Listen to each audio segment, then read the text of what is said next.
All right, man, we are back for another episode. And Richard, actually, this is our first episode after we've been back from NAMM. Yep. So January has been a huge month. It's been a big month. Been busy. Yeah. Lots going on. That's exactly right. So we actually did the round table with some three good friends of ours to start off the year, but then we headed out to NAMM, and man, there's a lot to talk about, isn't there? There is. We did a lot of podcasts while we were out there. We did. Had a lot of meetings with manufacturers because, of course, we buy product for the company. Mm-hmm. So, yeah, it took me probably a week to kind of get enough sleep, to relax, to decompress, and I feel better. Man, it was a lot. I do not have the experience of all the NAMM shows that a lot of people do, especially, like you or even Jason, but it's a lot of work, man. It really is a lot of work. If you're going out there as a business to create relationships, renew relationships, continue doing business, you've got to go out there for at least 2 to 3 days to get out of it done. And I whenever I go out there, I always come back and think, what if I had to redo? What would I redo? Yeah. And what I would redo is probably the way we scheduled. I every year I do this, and hopefully next year I'll remind myself, and that's to do meetings, close to other places where I've got meetings. It always happens to where you got a meeting on the opposite ends of the NAMM show. Yeah. And you end up walking so much. Yeah. And I wish I would just hit every room and just hit the vendors that are in there and then go to the next hall. Mm-hmm. But it never fails. I just feel like we walk too much. Well, and especially, I mean, we did better this year, but last year, remember we were trying to find the Schechter booth, and they have these like hidden rooms Halls, that you can't find anywhere, and we spent so much time trying to find that D hall. We spent so much time looking last year that this year we didn't go. That's exactly right. But man, I thought it was. I will start out. My first thoughts of the show is I thought last year was huge. This year seemed bigger, and there was more people there. There was more people. Thursday was packed. It was packed. I mean, I was blown away Yeah. at how many more people there was there Thursday. Yeah. The one thing that I was super, super excited about, and I was paying a lot of attention to, was people who were going out there on a mission. I feel like people were going there, and they were more focused than ever before. People were buying stuff. People were looking to buy stuff. People had an agenda, and they were going through with the agenda. In the last couple years, I don't know if it's the recession or the recovery of the recession or what you want to call it, but so many people would just go out there and they're looking. Yeah, I'll do an order when I get back, or I'd really like to spend this much money, but I just don't have the money. But there was a lot of people this year that they were going and buying product. So it felt very healthy. It felt very good to be out there, because to me, that's what the NAMM show is for, is to go out there and meet your vendors, the people that you do business with, and also to buy product. I felt like they bought a lot of product this year. Yeah, and how do you think that's going to translate into the rest of the year? You feel like that attitude is going to continue on? Well, it should. I mean, the economy is doing off the charts great, and you'll be left behind if you don't. I think for a couple years, people were buying stuff as customers were asking for stuff, which tends to be too late, because by then, if they have to order it, they might as well go to Amazon and order it. Yeah. We've talked about that several times, but I think a lot of people are taking risk, and what I mean by risk is they're stocking their store back to where they were several years ago, and they're getting product in their store and giving people a reason to be in your store and make purchases. Yeah. And it seems too that the manufacturers are anticipating this as well, making plans to get product in so they can ship it to stores quicker. Well, we had a couple of them that said that their numbers were going up. Yeah. That they're doing very, very, very well. Yeah. And that's a great sign, because so many people on the manufacturer side would buy product and just in time shipping, where they would get it in and it would go out the door, and then they would have an empty warehouse, and then people would call in and say, hey, I want to buy some of this stuff, but everything was on back order. Yeah. So hopefully the manufacturers are getting more product in because their buyers are asking for it. Yeah, that's so, right. Which reflects on what we do as a company, which we'll get more product throughout the course of the year. Yeah, man, that's actually obviously it translates well for us. But, because we have a lot of people that say, because if we run out of guitars, people say, why don't you buy more guitars? Well, and we're a direct reflection. Great idea. Yeah. We're a direct reflection on the industry, on the strength of the industry. And as the industry goes, so do we, because then we have more available product. We don't have a sales problem. We need more product, Yeah, that's right. I guess technically we have a buying problem. We have a buying problem. Well, it's a buying, it's something. But as a buyer, I address. don't like saying we have a buying I problem. know, that's right. It sounds bad. Yeah. It sounds really bad, but it's just we have a buying problem that we'd like to buy more. An access of buying problem, yeah. That's exactly right. And I will say, while we were there and we were looking around, my goodness, there are more guitar, amp, pedal, whatever cabinets builders than I've ever seen or ever feel like, my goodness, how does everybody even see all of this stuff? It's like you got to kind of pick and choose Sure. who you're going to look at, who you're going to carry, which means that there's plenty of opportunities out there for people to have new things, to have you niches. definitely need to be out there for at least 2 days at least. Yeah. And that's if you go and you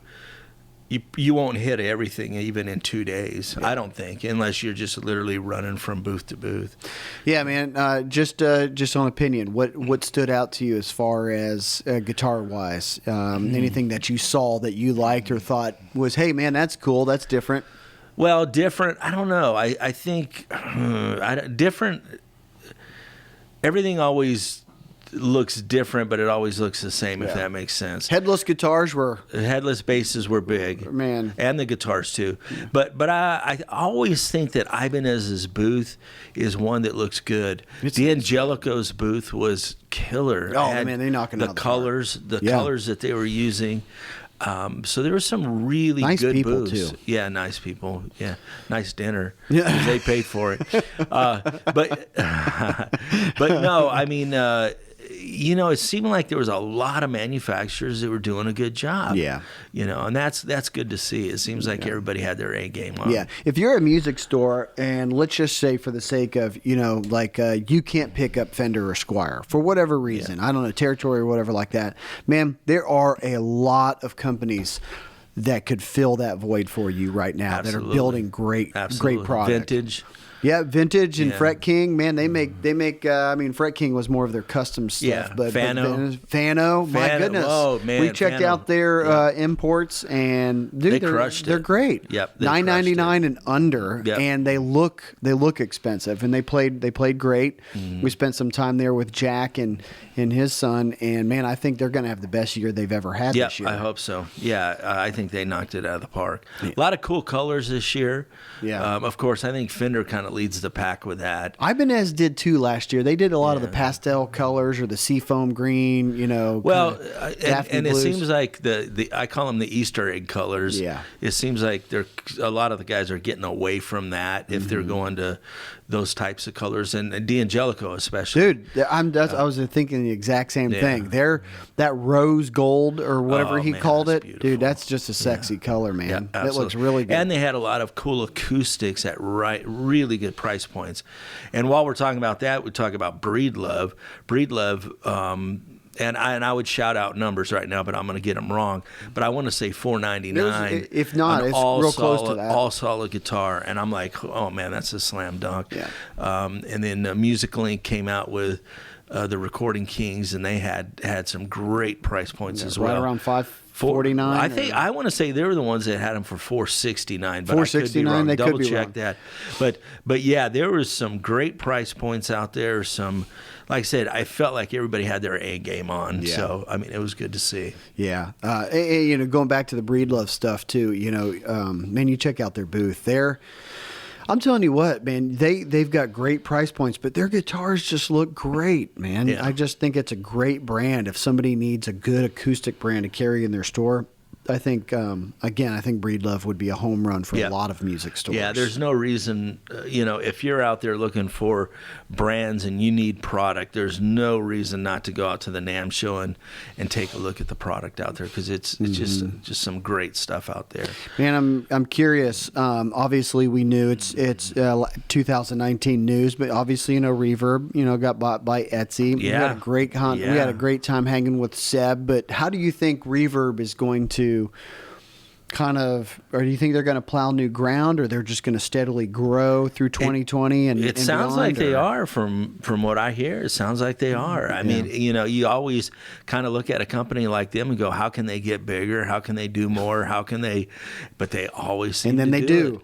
And the Etsy's numbers that Seb was talking about blew me away. That they're that big. Yeah. And of course they can do the same thing with the Reverb. So yeah, I mean their booth was the same as it was last year, but I think it's their willingness to be there and participate. And their culture is strong, really good.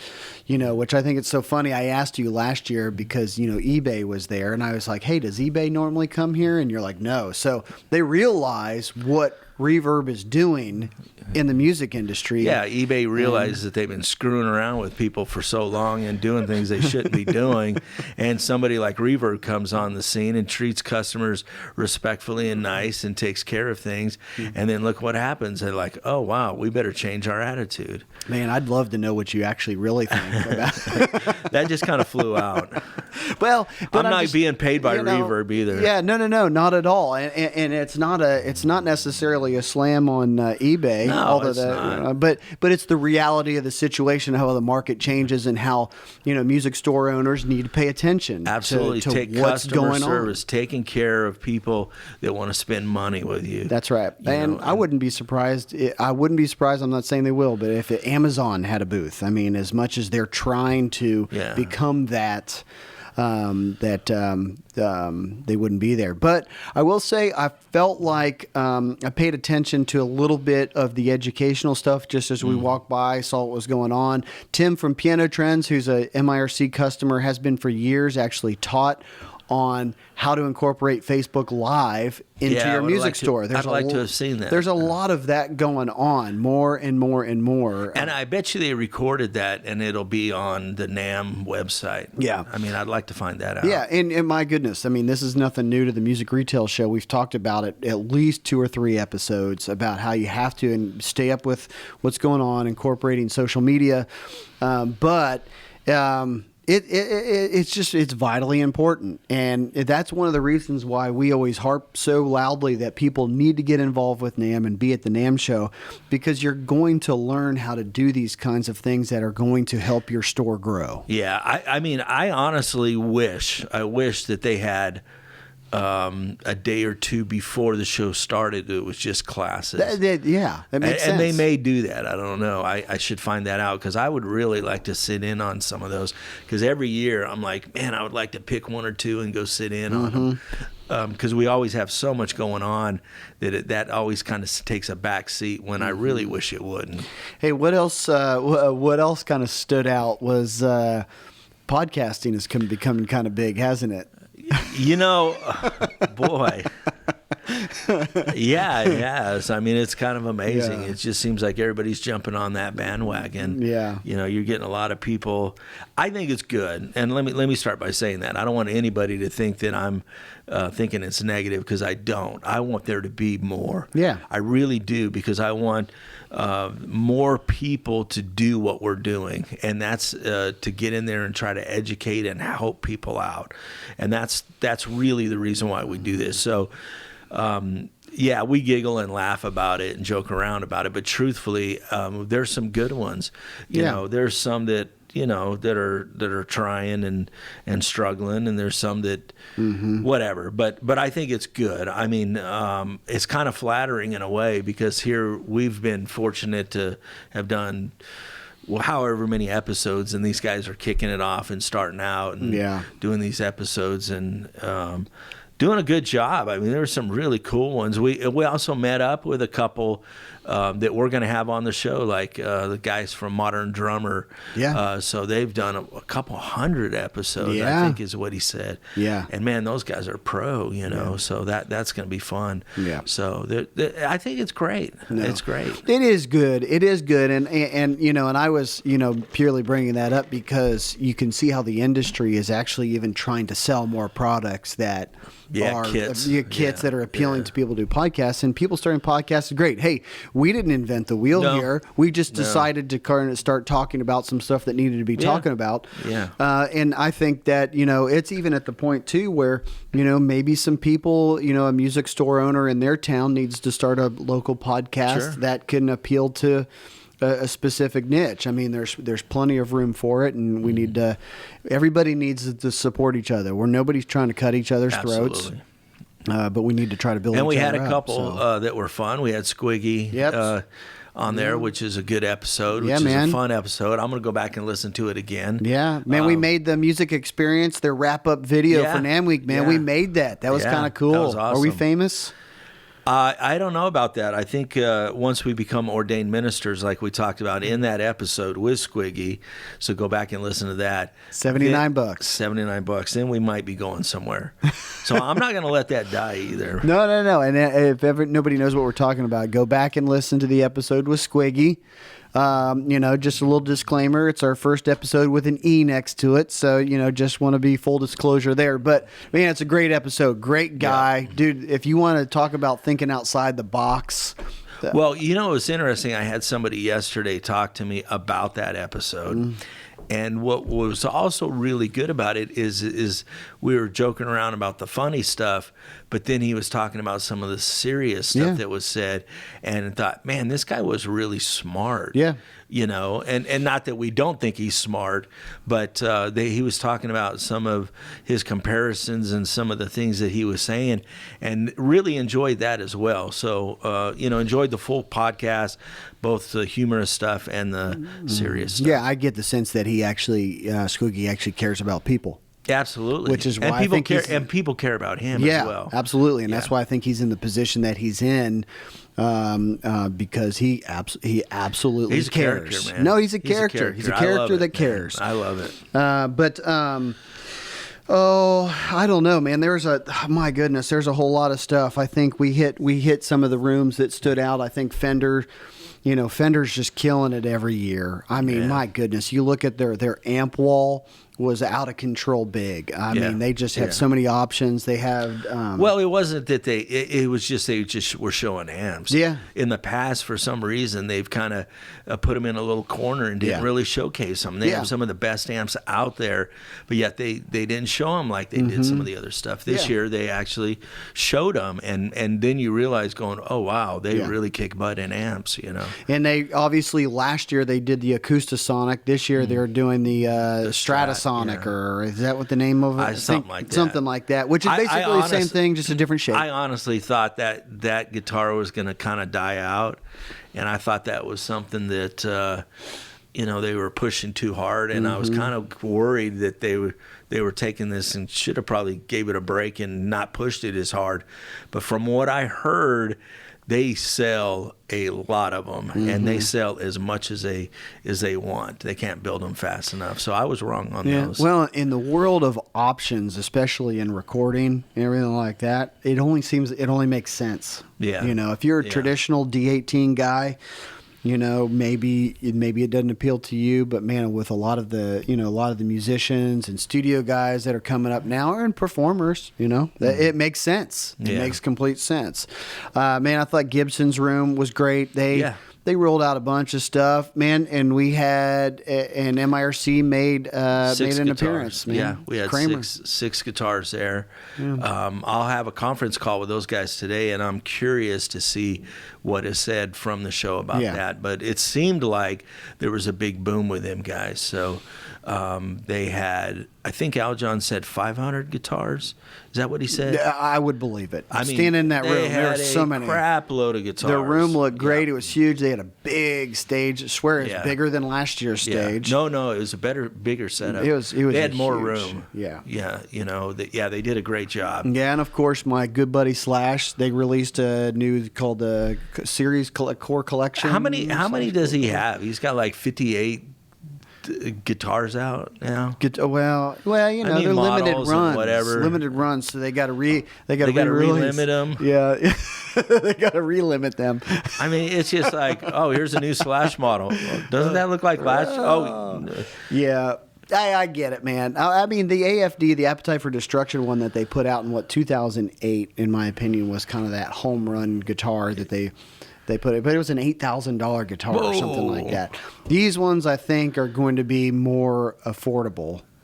Although I haven't actually seen the price, but I'm assuming these are not going to be $8,000. But he came out with there was 3 Les Pauls and I don't know, a couple acoustics. Know. I mean, what's the difference? Do you know what the difference is? Well, they did an Appetite for Destruction one that's a replica of that. Then he has a vintage Sunburst Standard, and then he had the Anaconda, the green one. So yeah. I think those are ones that Gibson has just made them over the years that he played and toured with, and now they're just kind of re-releasing. Yeah, they're relimiting them. But so we'll see. I guess we'll see how they do. But I'll tell you what, man, their SGs and their Firebirds and everything that they do, man, I just think that they are doing a great job. Al John had said they've even moved headquarters again here in Nashville. Yeah. So, man, they're moving and shaking. They're doing stuff. They're trying to stay relevant. Yeah. Oh, absolutely. And they're doing a good job with it. Yes. I mean, like I said, their booth was incredible. There was a lot of energy, a lot of people in their booths. So they did a home run. I'm like I said, we'll talk with Scott tomorrow, and we'll see what he has to say about it. But I'm sure he's just going to be on cloud He's going to be nine. excited. Yeah. He's going to be excited. And they released, what was it, a J45 from a Slash J45? Yeah, J45. I think they're going to do it in every guitar they have, like the DR100. They're going to come out with a Slash DR100. Core Collection DR100. You know, Epiphone. They're going to get the Dave Navarro one and kick him off and put a Slash. Yeah. Yeah, instead of the Dave Navarro model, it's going to be the Slash model now. Yeah, man. That one, I would love to know the behind the scenes one on that guitar. They still make it. Yeah, they still make it. Let's see here. I thought Guild and Cordoba's room looked great too. Yeah. Man, I think they've got a lot going on. It seems their Cordoba line has been doing extremely well. They didn't seem like they added too many things. They did a couple different change-ups. They seemed like they scaled back, but also focused a little. Yeah, it tells me that they know what people want to buy, and that's what they're providing for people. So. Great. They've got and their guild acoustics, in my opinion. I mean, even from here, electrics too, and the electrics, some cool colors, and they did some great improvements. They did, and hit price points that were awesome. Yeah, man, I'm trying to just look around and see what we did. Well, I tell you another thing that's kind of a sleeper, and was the Ovation. Yeah. The ovation and the applause. And I think that's close to me because dealing with them last year, I felt like they were way off the mark. They had things that they were working on, and they admitted that there was things that they were working on. Yeah. And this year, they just hit the price points. They hit the models, the price point that consumers really, really want. So it was good to see them. I felt like they're back in the game. So that's always nice to see. And I'll tell you what, though, I know you were impressed, but the fact of Gretsch drums and DW, that was actually a huge portion of their room. It seemed like. Oh well, of course, and then they got Slingerland. I didn't even see any Slingerland. They bought Slingerland. Yeah, I didn't see any of that. I need to find out what's going on with that. It might be too quick of an acquisition to have produced anything, so that might be something for summer show. Yeah, but hopefully we'll be seeing, as they grow, hopefully we'll be seeing more great price point Ovations showing up here. I think so. As well. Yeah, so I think it'll be a big deal. Korg, I thought was great. Yeah. I mean, I just think they knock it out of the park, even outside of guitars, but Black Star and Vox, they're always trying to not reinvent the amp industry, but they're just trying to build on top of that, especially with a lot of their digital amps and everything. But Yeah. they seem like they're doing really well. But I'll tell you one brand that they have that we love here is Tanglewood. I think they they make a great absolutely. acoustic, and I just think that's a company that I just feel like we should see more out there in the market. Yeah. Just because I just think they're done really well. Every time we've ever got them here, they've always been well received. Good. So, Well, you might just see more. well, I would love that. I would love that. But let's see. Oh, okay. Martin won Best in Show on their new acoustic, which was great. We picked one up. We played it and everything. And you're like, hey, that's cool, kind of cool. Thought it was interesting. It was a bolt-on neck. Yeah. So, which we kind of talked about for a second on a previous episode. But I'll say, man, Taylor's acoustics, I just think they're killing it. They're killing it. They just seem to be like, the Martin looks great, plays great. It's a Martin guitar. Great. If you're a Martin fan, do it. But man, I'm telling you what, Taylor looks like they are a half a step to a step Very classy looking. they're just a step ahead of everybody else. Yeah, they're very classy looking, especially on the upper end. Yeah. Like the Builder's Edition, I think is just beautiful. Beautiful guitars. They're Yes. just great to look at. It's a Yeah. guitar you could just hang on the wall and it would be Absolutely. great to look at, but you'd pick it up and play it and it'd sound great too. They had the new guitar and man, I apologize. I don't even know what the model was, but they had the cutaway and they had it at a 45 with a sound port on the bottom Yep. and all this science behind why you needed to put it there. But man, I'll tell you what, I felt like that guitar should have won something at the NAMM show this year. It was a beautiful guitar. Yeah. It played great. They're trying to reinvent and trying to make the acoustic experience even better what it has been. Yeah. I don't know, man. Throw them an award. They get the music retail show, Best in Show at Winter NAMM award I think for I would acoustics. vote for that. I Yeah. think I would vote for that. I really do. I think they did a great job. I think they're beautiful. Their satin finish is just beautiful in my opinion. I'm feeling like we need to actually come up with the music retail show award show. Yeah, maybe we need to do that. We need to hand out awards on what we think. Hey, if we're going to do weddings, we might as well do awards. That's right. Oh man, I don't know. There's a lot to say there, but the other thing though that really stuck out at the NAMM show, I think that everybody agreed was the kind of the retro trends. Yeah, there was a lot of throwback to the 80s, and some of it I sit there and I go, do you guys really want to do this? Yeah. But then some of it looked really cool, and it was very timely, if you will. So it was kind of cool. I mean, some of the script on some of the Strats reminded me of back when, and it kind of scared me because that was kind of a questionable time as far as sales and marketing goes. Was it a good era? Yeah. So we'll find out. Maybe it'll be a better era by the throwback. I don't know. We'll find out. But I think it's cool to see. I was real excited to see. Yeah, and there's a lot of stuff coming out of the Stranger Things with the synthesizer music. Yeah. Kind of brought that back, and then people go, hey, this is actually kind of cool. They like it. Music, people are creating more music. And there's tons of keyboards and synthesizers in the music world now. And you know what? I guess we got to look at it from the perspective that music stores have more opportunity. Yeah.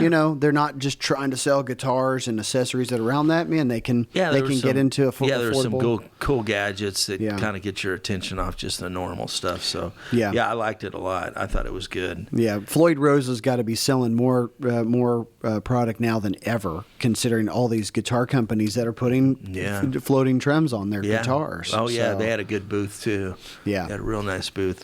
And we also there was a couple lines, and I don't want to get who those lines are. One in particular that hopefully here we'll see later in the year. Okay. So it wasn't just about going out there and talking to existing people that we deal with, but also out looking for other people to deal with. Yeah. So we have some things that we're always working on. We're always pursuing other product, and we had some doors open up that felt good this year. Yeah. Like I said, we worked our rear ends off this year to go out there, and a big part of our goal is to bring product to to our dealers as well. 2020 is going to be a big year for MIRC, purely for the fact that, obviously, as everybody knows, it was in Music and Sound Retailer. The announcement of the changeover, the company's been bought. Yes. And with in that in mind, there are new goals. Yes. There are new heights that MIRC is going to try to achieve this year. There's a lot of excitement, and it's kind of a numbing excitement. I know from my standpoint, I think about it.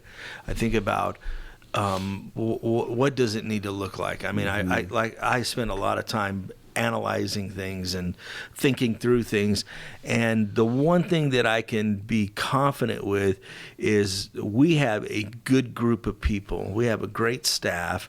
Now we've got ownership that wants to go after great things, that wants to go after exciting things.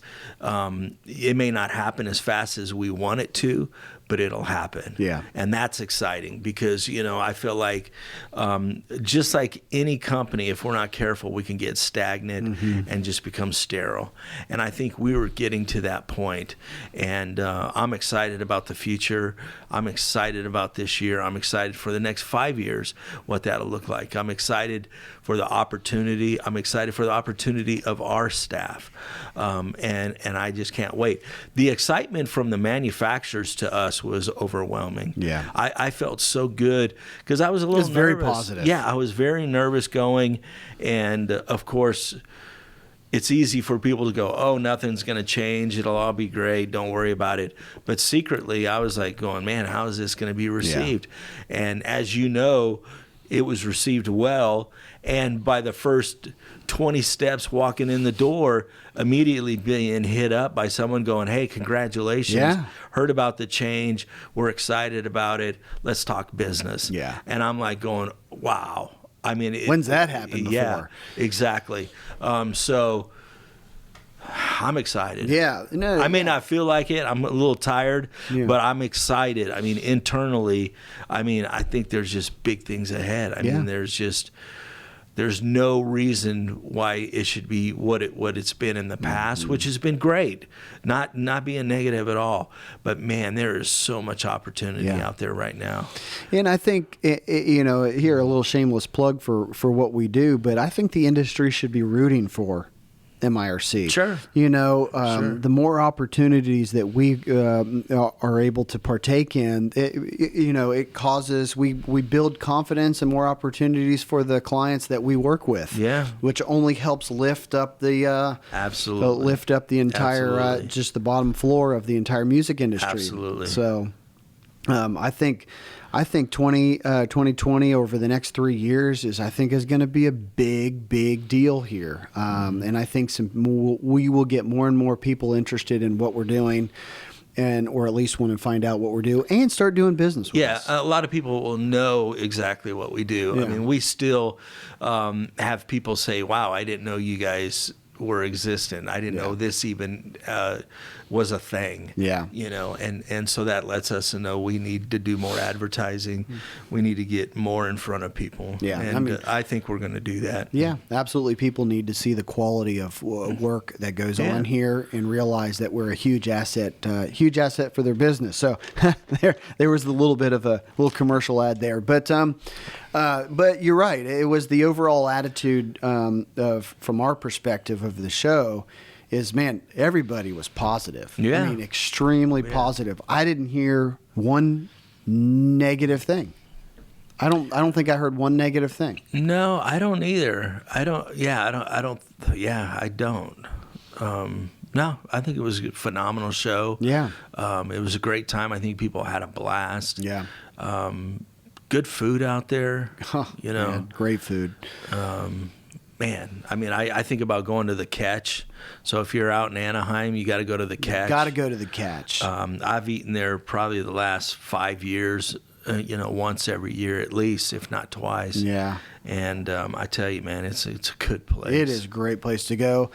Just trying to think of some other stuff. We obviously did an episode while we were there with some of some percussion guys that we met. Yeah. And Tackle. Yeah. They ended up winning Best in Show. Yeah. For their category. Very cool stuff. They should have won Best in Show. Yeah. Yeah. Very, very cool product. Yeah. I think that's it's a testament for people who are in there are still people trying to create more products that are better than what we've always seen. Yes. And there's room for not that. everything made overseas and made dirt cheap and doesn't last. I mean, there was very, very good quality stuff. And I thought it was very interesting to go back to, the social media thing. They do not rely on websites. They said we do all of our business on Instagram, which, we've seen makes trends sense. like that, and it makes sense because it's such a visual product a lot of times beyond hearing what they do. But like Tackle that creates bags, stick bags and symbol bags and accessory bags. I thought that was, they're like, we don't worry about any of that other stuff. We use Instagram and we do extremely well. It's working. So it's the trend. So I guess we'll see what the trend is next year when we head back out there. So, but man, I don't know what else. Nah, man, I think it was all good, man. Yeah. I mean, I think we had a good show. I think we had a great show. I think we'll see, the fruit of it throughout the course of the year. Yeah. I think we did our part, by going out there and doing a good job. Took lots of photos that we'll release throughout the course of the year, so our dealers and everybody that follows us on social media will see what we did and what we're up to. We got a lot planned, man. We got a lot going on, and it starts off by this Thursday doing a. Well, this will be too late, so we won't have people showing up. It was last Thursday or something, whatever. But we'll have finger foods here for the Super Bowl. So, but like I said, this will be released after that, so we won't have a bunch of people just show up randomly. Yeah. You know what? It makes me think, too, that the other thing that I saw there is, as we're talking about, we're creating community here, getting people involved and just kind of doing some fun stuff.